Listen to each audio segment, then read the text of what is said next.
Good morning po sa ating lahat mga ka-idol. Ang topic po natin ngayon mga ka-idol, against po sa mga policy dito sa Facebook. So ito mga idol, gusto ko kayo na po mga ka-idol ang magbasa-basa nito. Dahil mga ka-idol, kung babasahin po natin lahat ng mga palisiya, kumbaga ay aabutin tayo ng isang araw, baka 2 araw. Ayan, joke lang. Mga isang araw lang siguro. So, ibig sabihin, ang haba nun.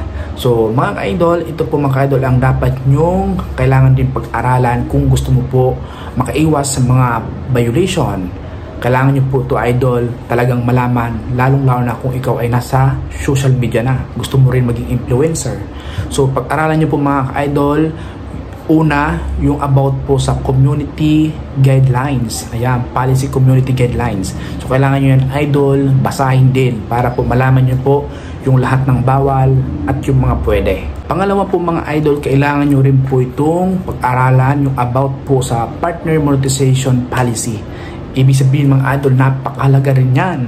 Okay, hindi po kayo mag-monetize dito sa Facebook kapag hindi nyo po alam yan. Ibig sabihin mga idol, hindi po kayo mag-monetize dito sa Facebook kapag marami po kayong nalabag na policy dito sa Facebook. Kailangan nyo po yan mga idol malaman.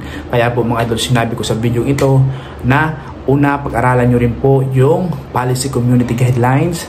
Pangalawa mga idol, yung partner monetization policy. So para po kayo ay maging isang part ng program ng Facebook at mabigyan kayo ng kita at kayo po ay mamonetize sa madaling salita, kailangan mga idol, maiwasan nyo po na magkaroon ng violation, maiwasan nyo po na magawa yung mga bawal at gawin po mga idol yung mga nararapat lang.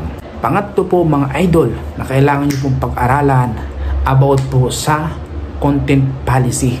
Ibig sabihin mga idol, kung meron tayong policy community guidelines, partner monetization policy, meron din po idol na content policy.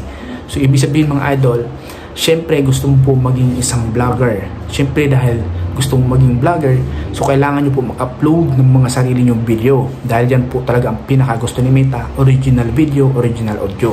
So ibig sabihin mga idol, kung nag-upload po kayo ng mga against sa content policy, ibig sabihin, hindi po kayo possible dito maimbitan sa ads on Reels or kaya hindi po kayo ma-approve sa mga iba't iba pang tools tulad po ng in-streams ads, subscription, and live ads at iba pa. Ibig sabihin mga idol, kapag po meron kang po mga paglabag dito sa content policy, kahit po ang dami nyo po in-upload na sa inyong Facebook account, kahit po matarget nyo po yung mga requirements dyan, hindi po kayo ma-approve. Kaya po yung iba mga idol, ng mga beginners, vlogger, as in yung matatagal na, hindi pa rin po sila mga idol ma-approve. Kahit po nakumpleto na nila yung mga requirements tulad po sa in-streams ads na 60,000 minutes viewed, 5,000 followers lang, and then yung 5 video na kailangan lang po may upload sa inyong Facebook account. Kahit po nakumpleto na nila yon, pero hindi pa rin po sila ma-approve. Na-disapprove pa rin. Kasi po, meron po silang mga against sa content policy. And then po sa partner monetization policy and then sa community guidelines. Kaya kailangan nyo po yan, idol, yung tatlong yan, pag-aralan. Inuulit ko po mga idol, basahin nyo po ang community guidelines, partner monetization policy, and then content policy. Yan pong tatlo mga idol ang kailangan nyo pag-aralan. Nasa ganun po idol, ma-approve po kayo sa lahat ng tools dito sa Facebook. At kapag na-approve po kayo idol sa mga tools, yan ang po ang simula ng journey nyo at hindi po imposible na kayo rin po ay yumaman gaya po ng mga sikat na vlogger. Dahil dyan din po sila mga idol kumikita ng impact na pera.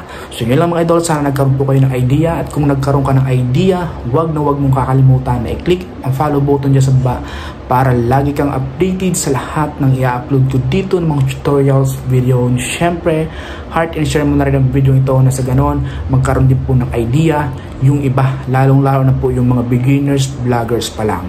So yun lamang po, maraming salamat, God bless you all po sa atin lahat.